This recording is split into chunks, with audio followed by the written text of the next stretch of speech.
If you're courageous, adventurous, and like me, an introverted extrovert, here's my unpopular opinion.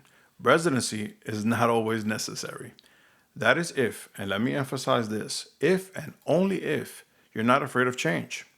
A residency is a postgraduate training, most often completed in hospital settings. The pharmacist follows a structured curriculum and rotates through different areas throughout the hospital.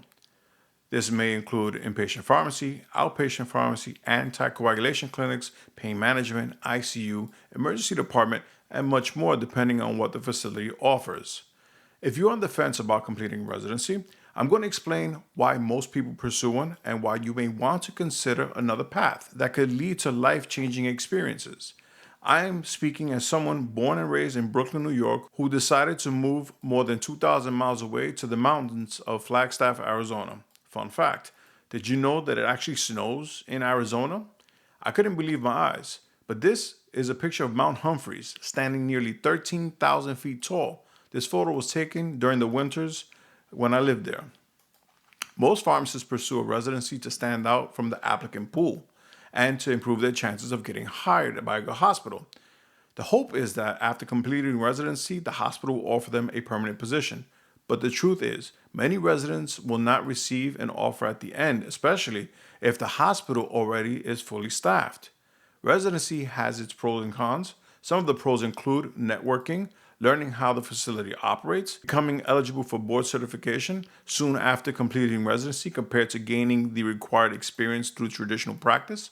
And depending on the facility, your residency may count towards your years of service, which can be valuable if the organization offers a strong retirement package. Now, some of the cons. You will earn a much lower starting salary, usually a fraction of what a staff pharmacist earns in the same facility. Your training will also be limited by the residency curriculum. That means you may have less time and flexibility to explore other interests. Now, let's talk about the non-residency path. One major advantage is that you can still build a network, especially if you're willing to introduce yourself, ask the questions, and build relationships.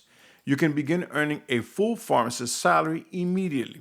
You may also have the freedom to explore different areas of pharmacy without the limits or the time limits or the constraints of a curriculum. With internal training, you may even participate in code blues and in traumas. And if you choose your location wisely, you could receive a very attractive hiring bonus, especially for accepting a position in a remote or underserved area. You may also train in areas of pharmacy that traditionally prefer residency, gain some valuable experience, and get paid a full pharmacist salary while doing it. But there's one major con, and this is what usually trips people up. You will probably need to leave your hometown. Personally, I would do it again.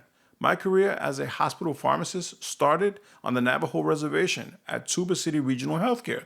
It wasn't a perfect system, but I gained valuable experience. I met some of the most genuinely good people while I was there. More importantly, I was given an opportunity to become a pharmacist I am today without completing a residency.